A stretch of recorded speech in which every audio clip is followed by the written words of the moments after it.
Welcome back. We are all talking about it. We all have an opinion. In a week where we're seeing the life and death struggle of our fellow Americans in Puerto Rico after Hurricane Maria, after the Republican plan to repeal and replace Obamacare goes down again.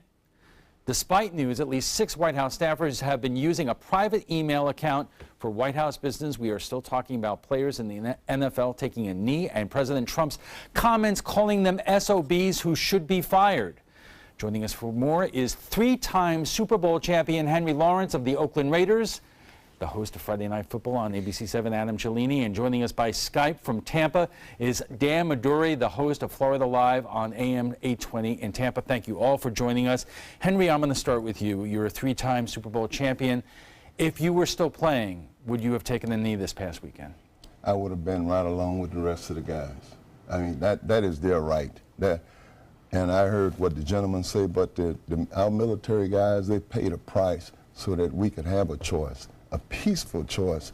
And if he was so adamant about us doing things right, then he should have stepped up in the Charlottesville deal, you know, and condemned the wrong thing that was going on there, the idea of racism and the things that we're talking about. If he also was so in tune to it, then he'd be doing something about St. Croix, St. Thomas, the Virgin Islands. I hear we're talking about Puerto Rico quite a bit, but they're all suffering down there, and those are all U.S. citizens. He has more things that he should be dealing with than talking about a guy kneeling down on his knees. Dan, you have your thumb on the talk of sports radio in Tampa and on the Sun Coast. What are your callers saying to you when they call in? Callers are absolutely perplexed by the NFL athletes taking a knee during the football games. I mean, they look at it and they say that these people are some of the most spoiled, privileged people on the planet. I mean, there's nothing better than being an American professional athlete, maybe except an American actor. They're completely privileged. They are multimillionaires. You talk to them, they don't really realize what they are protesting. I think that the brand and the idea of what they started with Colin Kaepernick, the genesis of it was about police brutality, was about racial inequality. But now you look at it and it's branded as the national anthem protest or the American flag protest. They're not even talking about what their original talking points were. And so how can you take what they're protesting to be serious, especially when you feel as if they're coming from a disingenuous standpoint? I mean, think about Colin Kaepernick, for example. He has never, to this date, sat down and given a long-form interview and taken big-time questions from big-time journalists. Everything he does is prepackaged. Everything he does is social media based. It is very controlled. In the moment that he got challenged by a Miami Herald reporter about his support of Fidel Castro and what that regime meant to Cuba, he freaked out, he panicked, he cut bait, and he ran. He went back to his people. They sat around, they talked about it a little bit more. Then he held somewhat of a press conference before the Miami Dolphin game last year. I mean, if this guy wants to be the face of it, that's wonderful and that's great. But he has to sit down. He has to be interviewed, and he has to give his views so people know what the heck we're talking about. Right. But hold on one second. I just want to get Henry's response to that because, Henry, let me ask you this. Was the number of players taking a knee this weekend a reflection of the original reason why Colin Kaepernick started doing it in terms of protesting social injustice, or was it a reaction to what the president said Friday night? It definitely was a reaction to the president. Our president, as they say, is acting very unpresidential, and there are things that he should be tending to that is very much more important than giving out Twitter insults to other heads of states and things that are very detrimental, could be very detrimental, not just to the United States, but to the world. And Adam, we only have a couple of seconds in this segment, but high school kids, football players, their coaches, they're watching this. They absolutely are, and I mean, no coach I talked to was surprised that it came up because, you know, with social media, TV, these are idols, these are their heroes. So of course they're watching them. They want to see it, and the conversation has come up. Kids have approached their coaches saying, you know, I'm thinking about taking a knee. All right, we're going to get into more on that in our next segment. We are just getting warmed up. We'll have much more on athletes protesting and taking a knee right after we take a look at your First Alert weather. Stay with us. Welcome back. We are talking about the NFL players taking a knee and President Trump's comments about it. Joining us for more is three-time Super Bowl champion Henry Lawrence of the Oakland Raiders, the host of Friday Night Football on ABC7, Adam Cellini, and joining us from Tampa via Skype is Dan Maduri, the host of Florida Live on AM 820 in Tampa. Adam, the reason why I wanted to get involved with this story, because you cover high school sports, and my question to you from the outset is, have you seen high school athletes starting to take their knee, and what is the reaction in the stands, perhaps from their parents? I have not seen a high school athlete take a knee. As you guys know, it's been a weird season. We haven't played too much football or nearly every week because of the weather. But I have not physically seen a player take a knee. I haven't seen players sit on the bench intentionally. That's been kind of another way to protest. Have seen a few parents and students in the stands sitting during the national anthem. Hard to tell without talking to them, if it's a conscious protest or not. But, in playing sports, or even watching them, if you're ever sitting during an anthem or if you have your hat on during an anthem, along the way, somebody will always tap you and say, hey, anthem's on, stand up, or something like that. Have you and seen that hasn't happened before this season?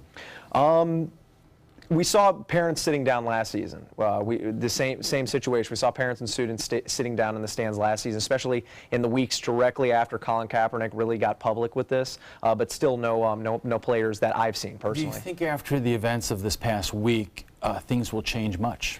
I think they could because of all the attention that it's gotten. I spoke with coaches on Monday, and that's half a day since the weekend where we really saw across the NFL just everybody standing in union. Not everybody kneeling, but standing in union. And that was a big move, so it will be interesting to see. It's hard to say, but I think it's picking back up. I think it is. Henry, there's been so much different kinds of reaction to what the NFL players did. Some of them say, hey, look, who are these players, after the league has had problems with domestic violence and drugs and arrests and shootings. They protest this, but they have never really taken action again in their own house. I disagree because they are taking action now. That the NFL is being proactive in all of these different things that are acquiring the domestic violence, the drugs. They are taking a position on it. And I think that a guy that steps out there's a consequence for all the actions that we do. Even, when I was playing in the league, even in high school, I did something that was against the grain, and it cost me. But would I do it again? Yes, I would, But the bottom line is one has to do what they believe. And there's no shortcut for that. The other side of it is that the president is out of line. I mean, there are so many more important things that we need to deal with. And that is why they're doing it. They're letting him know, hey, why don't you stay out of this? And yes, they're a bunch of spoiled guys. Yes, they paid the price. They paid to get paid what they're getting. I didn't get it, but they're getting. They paid a price. We weren't spoiled. I wasn't spoiled. I picked tomatoes and taters and apples and oranges and loaded trucks and all those things. That's not being spoiled. Thank you. Dan, let me put that to you. Is there a difference between whether or not you believe what the players did is the right thing, the wrong thing, and whether the president getting involved with this, saying what he did, calling them SOBs, calling for NFL owners to fire them, was that wrong? Well, we're talking about the athlete in the 2017 context. They are completely spoiled. They have a different justice system. They don't adhere to laws and rules. And you mentioned that they have been attacking domestic violence, which they haven't, except for a 30-second PSA, which was completely ridiculous and laughable. But frankly, going back to what the president said, of course it was unpresidential. I mean, but we live in a world in which being unpresidential is now normalized. President Trump is the modern communicator, like he said it. But if you want to talk about unpresidential, you can find 50% of the nation going back all the way to George Washington that could find something that they would call and deem unpresidential. I mean, are we really going to talk about Bill Clinton being unpresidential? He was impeached. Are we going to talk about Barack Obama, Fast and Furious, and all those political issues that he had? I mean, yes, I think that unpresidential is the new context of how we view our presidents. But going back to the NFL and why they're taking a knee, I mean, Henry pointed it out. He pointed out they don't know what their protest is about. I mean, it started about police brutality. It started about racial equality. And now they're protesting the president? I mean, I thought sports was supposed to be the great unifier of this country. That's what they keep saying. They keep telling me over and over again, sports, great unifier, great unifier, great unifier. But the fact of the matter is, I see a bunch of athletes who have a chance to be leaders and have a chance to stand up for the national anthem and then do what the Dallas Cowboys did and then take a knee afterwards. That it's not unifying kneeing for the national anthem. It's completely divisive. Dan, so if they are questioning the president, show some leadership and stand for the national anthem. Dan, I hear what you're saying. I also remember seeing a tweet from the widow of a fallen soldier yesterday saying, "My husband died for your right to protest, and if he were here today, he would be with you and support what you're doing." Absolutely. Yeah, but I think that you look at both sides of the aspect there. I mean, you've got some military widows and you got some ex-military veterans saying they can do what they want to do, and that's what America all represents. And then you've got other veterans and other widows saying, "Screw these guys! What are they doing?" And so I think that we can, pick and choose what is important and what we find to be important. But I think that we should probably focus on the issue at hand. And the issue at hand is that this was all started by Colin Kaepernick, who in my estimation lost all credibility of his protest that he was doing the moment that he showed up to practice wearing socks as cops dressed as pigs wearing their cop hats. And if that is the genesis of his protest and the genesis of what he finds important, I find it lackluster. You can't say that you want to have a serious conversation. Okay, Dan, hold on, because I also saw pointed out yesterday that, in fact, we said something about this at the outset of our show. In 1968, you had a couple of Olympians hold their fists up at the 1968 Olympics in Mexico City. President Johnson did not say anything about that. Muhammad Ali refused to fight in Vietnam. President Nixon said nothing about it. I mean, were those presidents wrong not to take that up, and President Trump is right?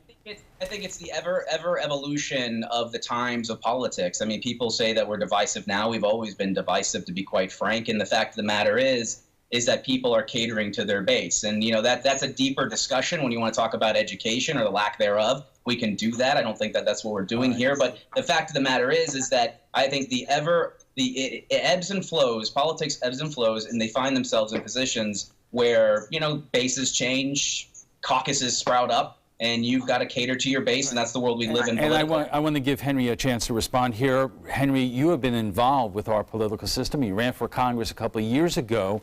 Are we at a point that the line between sports and politics is not always there anymore? Respond to what Dan was saying. No, the line, sports is politics also. It's all intertwined. The owners, you can see, you can talk about, they wait $1 million checks. It's all intertwined together. But the thing that I'll say, the fact is, the president has more important things that he needs to deal with.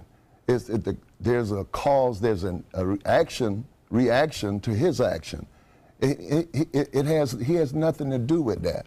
That's why they're doing it. They're doing it, they're rebuking him. They're not rebuking this country. This is the greatest country in the world. I've been all over the world, and there's no place that is better. But the fact is that those guys have a right to do it.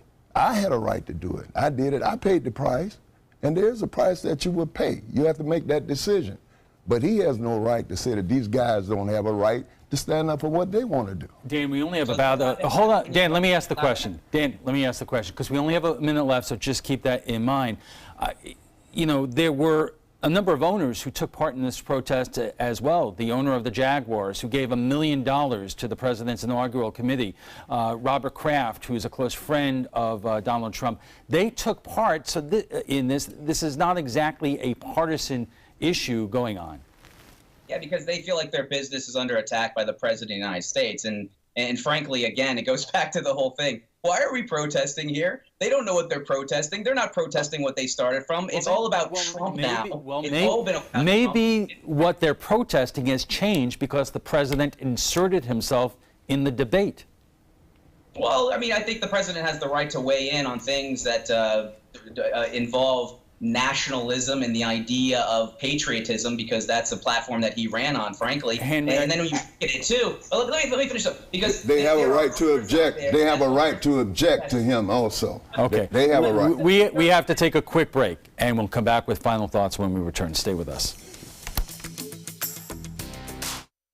Our guests join us right now for final thoughts. And Dan, I'm going to start with you. And do you believe this protest, this issue, is going to continue throughout the NFL season?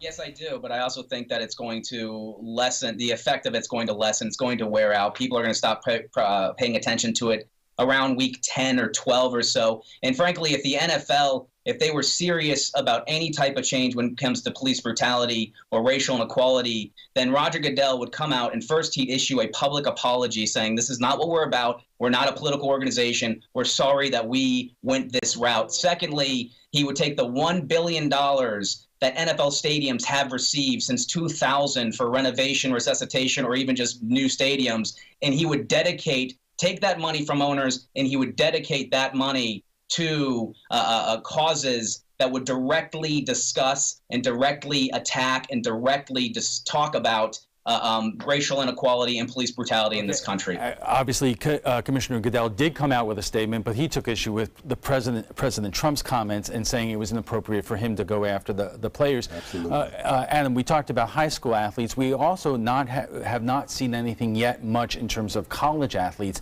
I mean, college football is so big in this country, especially in this state. Are you seeing any indication that this may carry over to that? It's a tough call because we've had so many conversations about college athletes. Are they students or are they athletes? And it kind of falls under that. You know, it feels like those college coaches have more control over those athletes because, yeah, exactly. They have something to lose. And as a professional athlete, you have your paycheck, but you're not really, I guess, an independent athlete maybe as Henry, I want to give you the last word. You heard what Dan said. There are a lot of people who feel the same way. What would you like them to know? Well, I think that the commissioner was right in stepping up and speaking out against what President Trump was doing. And I don't think he has anything to apologize for. And I think that this will all go away if the president would grow up, you know, and act like a president, leave it alone, and go on and take care of the business that needs to be taken care of. All right, we have to leave it there. But before we go, we want to share with you some thoughts about last night's show, the effort to possibly allow state hurricane building codes to be loosened. After Hurricane Andrew destroyed homes throughout South Florida, the state tightened building codes. Here is what some of you have to say. Donna says, better safe than sorry. New home prices won't come down, so let's get what we are paying for. Timothy says, we need stricter building codes. Hurricanes Harvey and Irma and Maria prove this very fact. But Todd says there are people who cannot afford to make their home better because of the requirements. Someone with single pane aluminum awning windows cannot refit their homes with double pane insulated windows. Well, if you'd like to join the conversation about tonight's topic, and I suspect many of you will, just join our Facebook page at facebook.com/mysuncoast.com.abc7. And FYI, you can watch past discussions. They're on demand. They're available on Apple TV, Amazon Fire, and Roku. We want to thank all our guests for being here tonight. Three-time Super Bowl champion Henry Lawrence of the Oakland Raiders, the host of Friday Night Football on ABC7, Adam Cellini, and Dan Maduri, the host of Florida Live on AM 820 in Tampa.